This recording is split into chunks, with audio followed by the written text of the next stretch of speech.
The gentlewoman from New York, Ms. Ocasio Cortez, is now recognized for 5 minutes.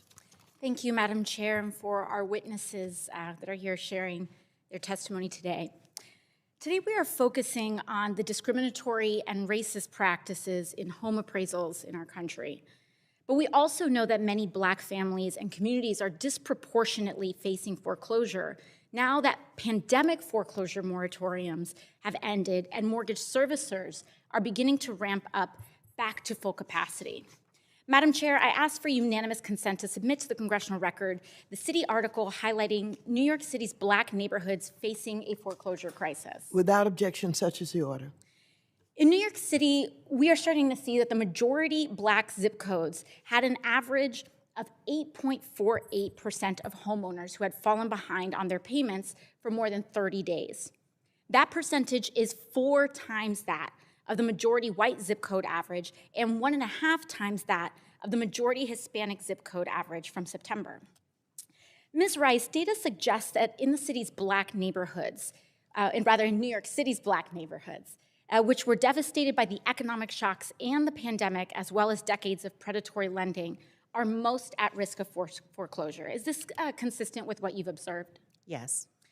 We also know that most of the Black neighborhoods with high concentrations of struggling homeowners are in Southeast Queens and in many parts of the Bronx, areas that lenders had previously targeted with subprime loans in the run-up to the 2008 financial crisis. Ms. Rice, we know that none of these financial institutions ever really paid a true cost for the financial crisis that they precipitated, especially not for the kinds of financial discrimination that Black homeowners faced and continue to face. Would you say that's a fair assessment? Yes, it is. In your opinion, at the very least in the short term, should loan servicers provide loan modifications in order to make residents' monthly payments more doable to avoid foreclosure? Yes. So what we're seeing here is a history and a blatant pattern. We have the pandemic and the way that banks had serviced their mortgages and loans during the pandemic. You also have that compounding on the injustices and one of the greatest wealth transfers out of the Black community in the entire United States during the 2008 financial crisis. But what we're also seeing is that when faced with the possibility of foreclosure, residents are more likely to sell their homes out of desperation, only to then be faced with discrimination in the appraisal value of their home when they're trying to get out of it. Ms. Rice, the U.S. Bureau of Labor Statistics found that of the roughly 80,000 appraisers in the United States, 97.7% identify as white, correct? That is correct. And we also know that across all majority Black neighborhoods, owner-occupied homes are undervalued by $48,000 per home on average, amounting to $156 billion in cumulative losses to Black wealth, correct? That is correct, as per the Brookings Institution. This is a scandal. This is shocking.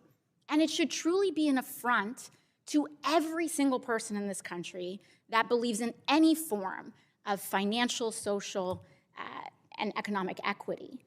In fact, a study by the Brookings Institute found that on average, homes in neighborhoods where the share of the population is 50% Black are valued at roughly half the price as homes in neighborhoods with no Black residents.